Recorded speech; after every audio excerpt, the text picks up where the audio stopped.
Gold, trusted gold buyers. మీరు తాకట్టు పెట్టిన బంగారాన్ని విడిపించి ఈ రోజు ఉన్న మార్కెట్ ధరకు కొనబడను.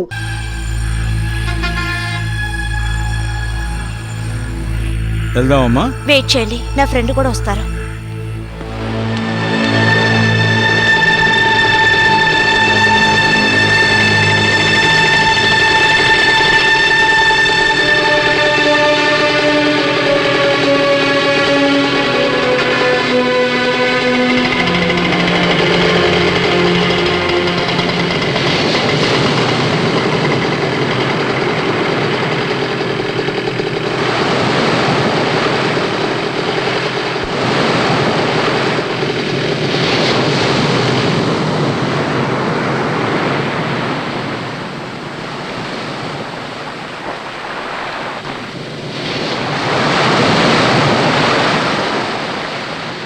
ప్లీజ్ ఏదైనా మాట్లాడండి. నన్ను ఏం మాట్లాడమంటావు? కొంచెం టైం కావాలి. నీకు ఆల్రెడీ చెప్పాను కదా, నా కోసం వెయిట్ చేయి ప్లీజ్. ఇంకా ఎన్నాళ్ళు మీకోసం వెయిట్ చేయాలి? నాన్నగారి మనసు మారేంత వరకు, చనిపోయే వరకు మీకోసం వెయిట్ చేస్తాను. మనిద్దరికి నిశ్చితార్థం జరగకుండా ఉండుంటే. నిశ్చితార్థంతో ఆగిపోయిన పెళ్లిళ్ళు మళ్ళీ ఎన్నో జరిగాయి. జరుగుండొచ్చు, కానీ దానివల్ల అమ్మాయి జీవితం నాశనం అవుతుంది. మగవాడి జీవితం కూడా దెబ్బతింటుంది. అయినప్పటికీ నేను ఓర్చుకుంటున్నాను కదా. ఓర్చుకుంటున్నారా? దేనికి ఓర్చుకుంటున్నారు? నిజంగానే మీకు దమ్ము ఉంటే పరిస్థితి ఎంత దాకా వచ్చుండదు. నేను ధైర్యం నేను మగవాడిని అనుకుంటున్నావు కదా. ఇలా ఎగతాళిగా మాట్లాడడం మానేయండి. నిశ్చయమైన డేట్కి మన పెళ్లి జరిగి తీరాలి. దీనికి మీరు జవాబు చెప్పండి. నేను ఒక్కడిని ఒప్పుకుంటే ఈ పెళ్లి జరిగిపోతుందా? మరి ఇంకెవరు ఒప్పుకోవాలి? నాన్నగారు, మీ అమ్మ గురించి తెలిసినప్పటి నుంచి ఆయన నన్ను తెగ టార్చర్ చేస్తున్నారు. నేను మిమ్మల్ని లవ్ చేసేటప్పుడు అన్ని విషయాలు చెప్పాను. మా నాన్నగారికి తెలియకూడదు అని మీరేగా నాతో అన్నారు. నాన్న ఇంత మొండి పట్టు పడతారని నేను ఎప్పుడు ఊహించలేదు. కట్టుకున్న భర్తను వదిలేసి పరాయి మగాడితో సంబంధం పెట్టుకున్న సంస్కారం లేని కుటుంబం నుండి అమ్మాయిని కోడలుగా తీసుకురావడం తనకిష్టం లేదు. ఆ తల్లి గుణాలన్నీ కూతురికి ఎక్కడుంటాయని మా నాన్నగారు చాలా భయపడుతున్నారు. ఈ విషయం తెలుసుకున్న తర్వాత మా బంధువులు మిత్రులందరూ నాకు చాలా దూరం అయ్యారు. ఇప్పుడు ఏ సపోర్టు లేకుండా నేను ఒంటరి వాడినయ్యాను. మీరు ఒంటరి వారని ఎవరన్నారు? మీకు నేను లేనా? మా నాన్నగారు లేరా? నా తల్లిదండ్రులు వదిలేసి నీతో వచ్చేయమంటావా? రాజు, ఇది చీటింగ్. ఏం మాట్లాడుతున్నావు అర్థం అవుతుందా? ఏం చీట్ చేశాను? నేనెవరు నిన్ను మోసం చేశానా? నేను అనుమతించుంటే అది కూడా జరుగుండేది. సరే సరే, ఏం చేయమంటావో చెప్పు. ఎంత నష్టపరిహారం కావాలో చెప్పు. నేను ఇవ్వడానికి సిద్ధంగా ఉన్నాను.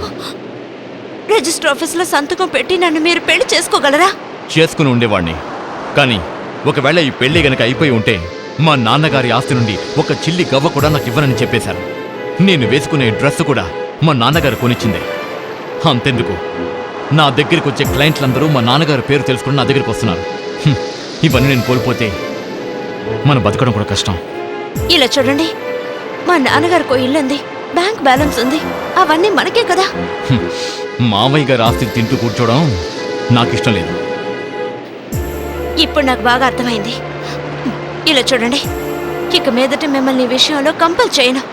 Your free. అందుకని నేను ఆత్మహత్య చేసుకోను.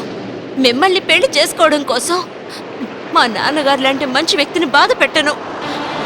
మీకు మీ నాన్నగారు ఎంత ముఖ్యమో అంతకంటే 100 రెట్లు నాకు మా నాన్నగారు ముఖ్యం.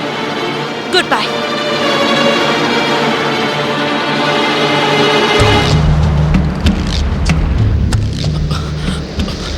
రాణి, నన్ను క్షమించు రాణి.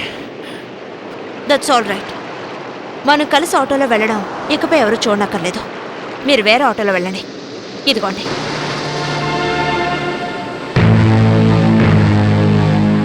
పోనివ్వండి.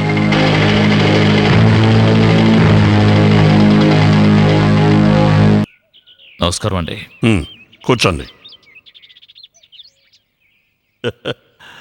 మీరు మళ్ళీ ఇక్కడికి వస్తారని నేను అసలు అనుకోనే లేదు. నేను రాకుండా ఎలా ఉంటాను? బాధపడేది మేమే కదా. ఇప్పుడు ఎందుకు వచ్చారో చెప్పండి. ఫోన్లో మీరు చెప్పిన విషయాన్ని కొంచెం కన్సిడర్ చేస్తే. Sorry, I'm very sorry. ఇక ఆ విషయం గురించి మాట్లాడి ఏం ప్రయోజనం లేదు. మిస్టర్ రాజేంద్ర, మొదట్లోనే ఈ విషయాన్ని నేను మీతో చెబుదాం అనుకున్నాను, కానీ మీ అబ్బాయే చెప్పొద్దు అని ఆపాడు. ఇదే నాకు నచ్చని విషయం. తప్పు చేసింది మీరు, దాన్ని అవతల వాళ్ళ మీదకి నెడుతున్నారు. దయచేసి నేను చెప్పేది వినండి. రాజు దగ్గర నేనే విషయాన్ని దాచలేదు. ఎవరో చేసిన తప్పుకి నా కూతురు శిక్ష వేయటం మంచిది కాదు. ఇది మరీ బాగుంది సార్. మీ భార్యని ఎవరో అని అంటున్నారు. 3 ముళ్ళ బంధాన్ని చాలా తేలిగ్గా తీసుకుంటున్నారు. తప్పు చేసి వెళ్ళిపోయిన తన మొహం చూడకుండా, అమ్మాని పిలవకుండా నా కూతురు ఎంతో కట్టుబాటులతో పెంచాను. మీరు కట్టుబాట్లతోనే పెంచుండొచ్చు, అలాగని మీ భార్య కడుపున మీ అమ్మాయి పుట్టలేదు అని అనగలవా? మిస్టర్ రాజేంద్ర, మీ అబ్బాయి మా అమ్మాయిని పెళ్లి చేసుకుంటానని చెప్తే ముందు అడి చెప్పింది నేనే. ఎందుకో మీకు తెలుసా? మీ గత జీవితం గురించి నాకు తెలుసు కాబట్టే. పదవిని డబ్బుని కాపాడుకోవడం కోసం మీరు చేసిన హీనమైన పనులు మొత్తం నాకు తెలుసు. మీ భార్య ప్రమాదంలో చనిపోయిందని మీరు నాతో చెప్పారు, కానీ ఆవిడ హత్య చేయబడిందని మీ పలుకుబడితో దాన్ని ప్రమాదంగా మార్చారని ఊరంతా చెప్పుకుంటున్నారు. కానీ పిల్లల మనసు బాధ పెట్టకూడదని దాని గురించి నేను పట్టించుకోలేదు. Very good. నా గురించి చాలా విషయాలు తెలుసుకున్నారు మీరు. మీ అమ్మాయికి పెళ్లి చేయడానికి ఎలాంటి త్యాగాన్నైనా చేయడానికి సిద్ధంగా ఉన్నారు కదూ? ప్రొఫెసర్ బాలచంద్ర గారు, మనస్సాక్షికి భయపడండి, అంతేగాని ఇలా దిగజారకండి. మీరు సక్రమంగా ఉంటే తల ఎత్తుకుని బతకొచ్చు. మీరు మీ గత జీవితాన్ని ఎంత దాచిపెట్టినా కూడా దాన్నంత తేలిగ్గా మర్చిపోలేరుగా. ఈ పెళ్లి ఎలా జరిపించాలో నాకు తెలుసు. అలాగని క్రిమినల్ పనులు చేయడం నాకు ఇష్టం లేదు, అది తెలుసుకోండి. అసలు నేను ఇక్కడ రాకూడదని అనుకున్నాను. ఇటువంటి నీచమైన ఇంటికి నా కూతురు కోడలుగా రానందుకు నాకు చాలా సంతోషంగా ఉంది. నేను అనాల్సిన డైలాగుని మీరని వెళ్తున్నారు. అంతా టైం.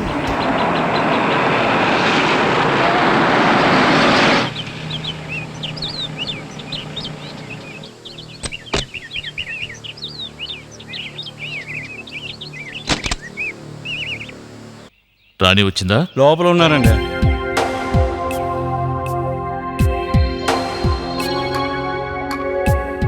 అమ్మా, రాజును కలిసావమ్మా? కలిశాను. నేను చెప్పినట్టే జరుగుంటుందే. వాడి నిజరూపం నీకు తెలుసుంటుందే. రాజేంద్ర కొడుకే కదా వాడు. అయినా నేను అతన్ని మనస్ఫూర్తిగా ప్రేమించాను నాన్న. వాణ్ణి మర్చిపోమ్మా. దుష్టులతో సహవాసం చేస్తే బాధపడేది మనమేనమ్మా. వాణ్ణి మర్చిపో. ప్రయత్నిస్తాను నాన్న. త్వరలోనే బంగారం లాంటి కుర్రాన్ని చూస్తానమ్మా. మనల్ని పూర్తిగా అర్థం చేసుకుని నిన్ను పువ్వుల్లో పెట్టుకుని చూసుకునే గుణవంతుని చూస్తాను. ఇప్పుడప్పుడే నాకు పెళ్ళొద్దు నాన్న. నేను మంచి జాబ్ చేయాలి, బాగా సంపాదించాలి, నా కాళ్ళ మీద నిలబడాలి. Very good. రాజుతో నీకు పెళ్లి నిశ్చయం కాగానే నువ్వు నీ చదువు ఆపేయాలని నిర్ణయం తీసుకున్నావు. అప్పుడే నేను నీతో ఏమని చెప్పాను? మీరెందుకు అడ్వైస్ చేశారో నాకిప్పుడు అర్థమైంది నాన్న. రాజుని నమ్మి నేనన్నిటినీ వదులుకునుండుంటే నేను పూర్తిగా మోసపోయేదాన్ని. నేనొకటి చెప్తే వింటారా? చెప్పమ్మా. ఇంతవరకు నేను మీ దగ్గర అడగని విషయం ఇప్పుడు అడుగుతున్నాను. ఏమిటమ్మా అది? నా కన్న తల్లి నాకు ఊహ తెలియక ముందే నన్ను వదిలేసి వెళ్ళిపోయిందన్నారే, ఆవిడ పేరు మాత్రమే తెలుసు. ఆవిడ్ని కనీసం ఫోటోలో కూడా చూడలేదు. మీ అమ్మ ఫోటోలని నేను చించి పారేశాను. తనంటే నాకు అంత ద్వేషం. ఇంకా మీ కోపం తగ్గలేదా? ఇప్పుడు ఆ కోపం లేదమ్మా. అయితే మీరు నాకు సహాయం చేయాలి. ఆవిడ అడ్రస్ నాకు ఇవ్వండి. ఆవిడ అడ్రస్సా? అవును. ఒక కన్న తల్లిగా ఆవిడ నాకు ఏమీ చేయనప్పుడు నేను ఆవిడ్ని ఎలా తల్లిగా అంగీకరించను? అయితే తన అడ్రస్ నీకెందుకమ్మా? ఒక ముఖ్యమైన విషయం ఉంది, అందుకే అడుగుతున్నాను. మీకు ఆవిడంటే ఇష్టం లేదని నాకు తెలుసు, అందుకే నేను ఎప్పుడు ఆవిడ గురించి ఒక్క విషయం కూడా అడగలేదు. కానీ ఇప్పుడు నేను ఆవిడ్ని చూడాలి నాన్న. నాకెటువంటి అభ్యంతరం లేదమ్మా. నువ్వు తన కూతురివి, తను నీ కన్న తల్లి. ఆ బంధాన్ని ముడివేయడం కోసం నేను అక్కడికి వెళ్ళడం లేదు. ఒక తల్లిగా ఆవిడ చేసిన తప్పు వల్ల నా జీవితం ఎలా నాశనం అయిపోయిందో తెలియజేయడం కోసమే వెళ్తున్నా నాన్న. అమ్మ రాణి, మీరేం దిగులు పడకండి. నేను ఆవిడతో ఒక విషయం అడగాలి. ఆ విషయం అడిగితే చాలు నాకు మనశ్శాంతిగా ఉంటుంది. నాకు తన అడ్రస్ తెలీదమ్మా, కానీ ఊరు తెలుసు. ఆవిడ భర్త పేరు చెప్తే ఎవరైనా చెప్తారు. ఆ జయదేవ్ ఎంతో పాపులర్ సింగర్. ఆ దుర్మార్గుడు గురించి మాట్లాడితేనే నాకు ఒళ్ళు మండుతోంది. నువ్వు అలా మాట్లాడకమ్మా. ఒకప్పుడు సినిమా రంగంలో ఎంతో పేరు ప్రఖ్యాతులు సంపాదించిన గొప్ప గాయకుడు. ఇప్పుడు ఏమీ లేని అనామకుడు, అంతేనా? ఒకరికి ద్రోహం చేసిన వాళ్ళ గతి ఇంతే. అది నాకు తెలీదమ్మా. కానీ నువ్వు అతను చూసినప్పుడు అతన్ని ద్వేషించుకో. ఎవరిని ఏం ప్రయోజనం? అంతా నా తలరాత. ఇంకా వాళ్ళ మీద ఎందుకు నాన్న జాలి చూపిస్తున్నారో? ఎంత మంచి మనసున్న మిమ్మల్ని వాళ్ళు బాధ పెట్టారు. అలా మాట్లాడటం తప్పమ్మా. ఇలా చూడు, తనకి నాకు 1,00,000 ఉండొచ్చు, కానీ తను నీ కన్న తల్లి. లేదు, ఆవిడ నాకు తల్లి కాదు, శత్రువు. రాణి, నాకు తల్లి, తండ్రి, గురువు అన్నీ ఒక్కరే. ఆ ఒక్కరు మీరే. మీరు మాత్రమే నాన్న. సరే అదలా ఉంచు. నువ్వు మీ అమ్మని కలవడానికి ఎప్పుడు వెళ్తున్నావు? మీరు వెళ్ళమంటే ఇప్పుడే బయలుదేరతాను. ఇప్పుడు వద్దమ్మా. ఇప్పుడు వెళ్తే రాత్రి బాగా లేట్ అవుతుంది. రేపు ఉదయమే వెళ్ళు. కార్ తీసుకుని వెళ్ళు. ఉం? ఉమ్.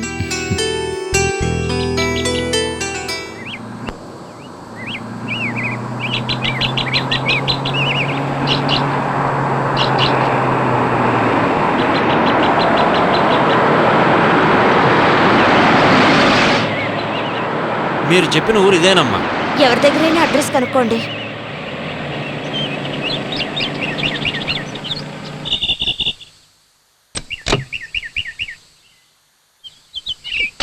పాటలు పాడే జయదేవ్ గారి ఇల్లు ఎక్కడుందండి? ఎవరు వీళ్ళు? మీరు ఎక్కడి నుంచి వస్తున్నారు? మేము చాలా దూరం నుంచి వస్తున్నాం. అతని ఇల్లు ఎక్కడుందో కాస్త చెప్పగలరా? చెప్పినా మీరు వెతికి పట్టుకోలేరు. అన్నా, మీరు ఆమెతో వెళ్ళి ఇల్లు చూపించరండి. వీళ్ళకి ఇల్లు చూపించేస్తాను, నేను టీ తర్వాత తాగుతానులే. రండి, కూర్చోండి. అలాగేనండి. ఇప్పుడే పేపర్లు చదివాను నాకు వాహన యోగం ఉందని. నిన్నగా వెళ్ళండి, నేను చెప్తాను. జయదేవ్ గారు ఇప్పుడు ఎక్కడ కచేరీలు చేయటం లేదండి, ట్యూషన్లో చెప్పట్లేదండి. ఇంట్లో బాగోట్లేదు కదా. ఆ రోజుల్లో ఎన్ని సినిమాల్లో ఎన్ని డ్రామాల్లో పాడిన గొప్ప గాయకుడు. మీరేనన్నా చెప్పండి, ఆ రోజు సినిమా పాటలకి ఈరోజు సినిమా పాటలకి సంబంధమే లేదండి. ఆయన ఆరోగ్యం పాడిన దగ్గర నుంచి ఆయన చేతి ఎవరూ పాడించట్లేదండి. కళాకారుల జీవితం ఎప్పుడూ ఇంతేనండి. ఆ ఆడది ఎప్పుడైతే ఆయన దగ్గర చేరిందో ఆయన జీవితమే నాశనం అయిందండి. ఆయన ఆరోగ్యం దెబ్బతింది. కల్లా కపటం లేని మనిషి. ఆయన అనుకుని ఏం ప్రయోజనం లేదండి. పాపం ఆయనకి ఏమీ తెలియదండి.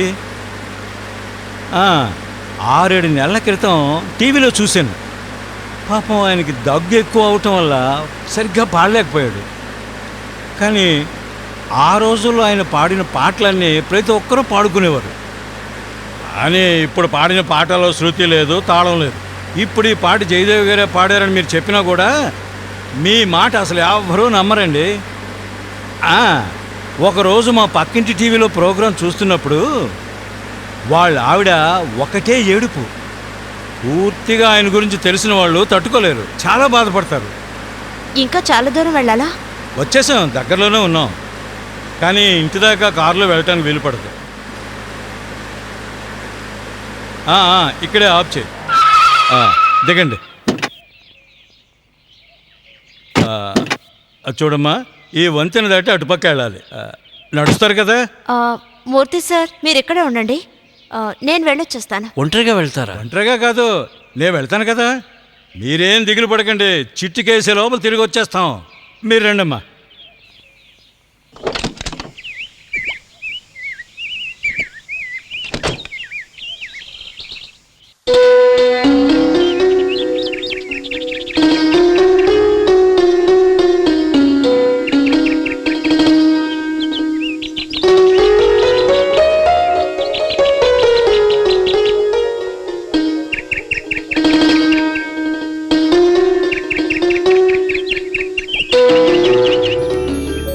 ఇదే ఆయన ఇల్లు.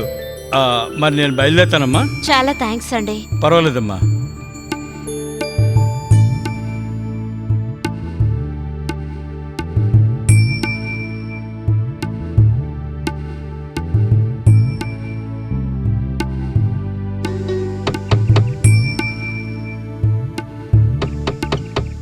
ఇంట్లో ఎవరైనా ఉన్నారా?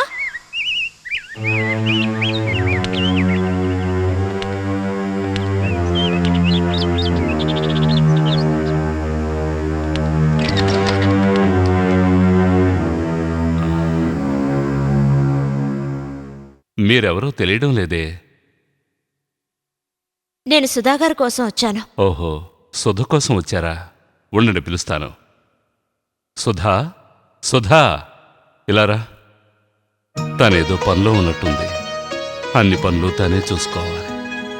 నేనుండి ఏ ప్రయోజనం లేదు. పిలిచారా? సుధా, ఈవిడ నిన్ను చూడ్డానికే వచ్చారు. మీరెవరో నాకు తెలియదే.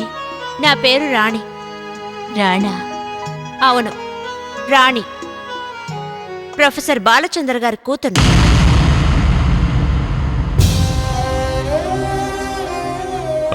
ఏంటి, మీరు ఆయన కూతురా? రండి, కూర్చోండి. వద్దు, నన్ను ముట్టుకోవద్దు. అమ్మా రాణి, నువ్వు నా కూతురువమ్మా. నీ వయసులో ఎవరున్నా ఈ విధంగానే నన్ను పిలుస్తారు, కానీ నన్ను అలా పిలవడానికి నీకు మాత్రం అర్హత లేదు. కానీ నేను నీ తల్లినమ్మా. నాకసలు తల్లి లేదు. ఈ మాట చెప్పడానికేనమ్మా నువ్వు ఎంత దూరం వచ్చావు? ఈ మాట వినడానికేనా నేను ఎన్నేళ్ళు ప్రాణాలతో ఉంది? అవును, ఆ మాట చెప్పి వెళ్దామనే వచ్చాను. పసిపాపని కూడా చూడకుండా విసిరేసిన దుర్మార్గురాలు ఎవరిని చూడడానికి వచ్చాను. నా జీవితాన్ని శూన్యం చేసిన ఆ కర్కోటకురాలు ఎవరిని చూడడానికి వచ్చాను. నువ్వు కనిపించక నేను ఎంత బాధపడ్డానో నాకే తెలుసు. ఇప్పుడు కనిపించి ఇలా మాట్లాడతావని ఊహించలేదు. నువ్వు తల్లి అవుతావు, అప్పుడు నా బాధ నీకు అర్థమవుతుంది. అవుతాను, కానీ నీల కన్న బిడ్డను వదిలేసి మరొకరితో లేచిపోను. నువ్వు నన్ను కూతురు అంటున్నప్పుడు నాకు అసహ్యంగా ఉంది. నీ కడుపును పుట్టిన పాపానికి నేనెంత నరకం అనుభవిస్తున్నానో తెలుసా? నా చిన్నతనంలో పనివాళ్ళు చెప్పుకుంటుంటే నేనెంత బాధపడ్డానో తెలుసా? నా స్కూల్లోనూ నీ గురించి ఎంత అసహ్యంగా మాట్లాడేవారో. దీని తల్లి ఎవరితోనో లేచిపోయింది, ఇది లేచిపోయిందని కూతురని అసహ్యంగా మాట్లాడేవారు. మా అమ్మ గురించి విన్న మొట్టమొదటి మాట ఆ విషయమే. మా అమ్మ గురించి మాట్లాడకండి అని ఎంతో మందితో గొడవ పడేదాన్ని. నేను పిచ్చిదాన్ని. ఆఖరికి నువ్వు చనిపోయావు అన్న విషయం విన్న తర్వాతే నేను ప్రశాంతంగా ఉన్నాను. జయదేవ అనే పేరుని విన్నప్పుడల్లా నా తల బద్దలయ్యేది. మీ వల్ల నేను ఎన్ని అవమానాలు భరించానో తెలుసా? మీ నీడు కూడా నా మీద పడకూడదు అని పాపం మా నాన్న పరాయి ఊరికెళ్ళి ఎన్ని కష్టాలు అనుభవించారో తెలుసా? ఇక చాలమ్మా, నువ్వు మీ నాన్న ఎన్నో కష్టాల్ని అనుభవించారు, కానీ అంతకంటే ఎన్నో బాధలు నేను అనుభవించాను. అయినా నీ చేత అమ్మాని పిలిపించుకోలేకపోయాను. కానీ నీకు దూరంగా ఉన్నా నీ మీద ప్రేమ పోలేదు. అందువల్ల నా కూతురు పడ్డ కష్టాలు నేను విని తట్టుకోలేను. ఇది మీ ఇల్లు కాబట్టి ఇంతటితో వదిలేస్తున్నాను. మీరు ఏడ్చినంత మాత్రాన మీరు ఉత్తమరాలు కాదు. మిగతా వాళ్ళ దృష్టిలో మీరు మంచివాళ్ళు కావచ్చు, కానీ నా దృష్టిలో మీరు దుర్మార్గురాలు. ఉండండి, దీనంతటికీ కారణం నేనే. నన్ను శిక్షించాలనుకున్నా క్షమించాలనుకున్నా మీకు హక్కు ఉంది. నేను చేసిన తప్పుకి మీరావిడ్ని తిడుతుంటే తను కంటనీరు పెట్టడం నేను తట్టుకోలేను. వద్దు, తను నాపకండి. తను ఎన్ని మాటలన్నా నేను పడాల్సిందే. నీ కోపం తీరేంత వరకు నన్ను తిట్టమ్మా. నీకో విషయం తెలుసా? నాకు పెళ్లి నిశ్చయమైంది. నేను ఎవరినైతే ప్రేమించానో అతనితోనే నాకు పెళ్లి కుదిరింది. పెళ్లి డేట్ కూడా ఫిక్స్ చేశారు. బట్టలు నగలు అన్ని కొనడం అయింది. ఇప్పుడు అసలు పెళ్లి ఆగిపోయింది. పెళ్లి కూతురు తల్లి ఎక్కడికో లేచిపోయినప్పుడు అది కూడా ఎందుకు లేచిపోదన్నారు? నేను పాపాత్మురాలమ్మా, నాకు క్షమాపణ లేదు. అవును, ఒకవేళ మా నాన్నే నిన్ను క్షమించినా నేను మాత్రం నిన్ను ఎప్పటికీ క్షమించను. నేను ఇక్కడికి ఎందుకు వచ్చానో తెలుసా? నువ్వు నాకు చేసిన ద్రోహానికి నా జీవితం ఎలా నాశనం అయిందో నీకు చూపించాలనే నేను ఇక్కడికి వచ్చాను. ఈ జన్మకు మీరు బాగుపడరు. నేను వెళ్తున్నాను. అమ్మా వెళ్ళదమ్మా, నా మాట విను. ఒక్క నిమిషం అమ్మా. అమ్మా నా మాట వినమ్మా. అమ్మా భగవంతుడా, అయ్యో భగవంతుడా.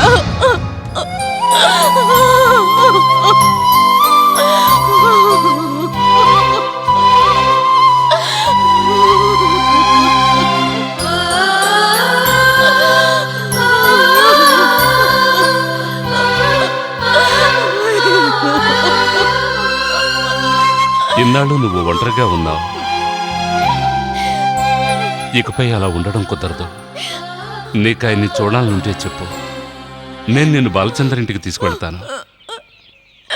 నా మాట విను. నువ్వు తనతో అలా మాట్లాడుండకూడదు రాణి. ఎంతైనా తను నీ కన్నతల్లి కదా. నిజానికి తను అంత పెద్ద తప్పు ఏమీ చేయలేదు. మీరు కావాలంటే ఆవిడ చేసిన తప్పును మర్చిపోయి క్షమించొచ్చు, కానీ నా వల్ల కాదు. కొన్ని విషయాలు మర్చిపోక తప్పదమ్మా. లేదంటే జీవితంలో మనశ్శాంతి అనేదే ఉండదు. నువ్వు రాజును కూడా మర్చిపోవాలి. ఇప్పుడు నా మనసులో రాజు లేడు నాన్న. అబద్ధం. ఇప్పటికీ నీ మనసులో ఉన్నది రాజు మాత్రమే. నువ్వు అతన్ని ఎంతగా ప్రేమిస్తున్నావో ఇప్పుడేగా నీకు అర్థమైంది.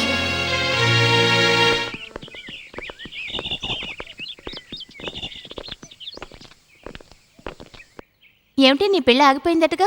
అవును, ఆగిపోయింది. ఏం జరిగింది? ఎందుకని పెళ్ళి ఆగిపోయింది? చెప్పడానికి కారణాలేవీ లేవు. పెళ్ళి ఆగిపోయిందంతే. మీ అమ్మగారి కారణం వల్లే ఈ పెళ్లి ఆగిపోయిందని అందరూ చెప్పుకుంటున్నారు. ఆ మాట నిజమేనా? అలాగా? ఆ విషయం నాకు తెలియదే.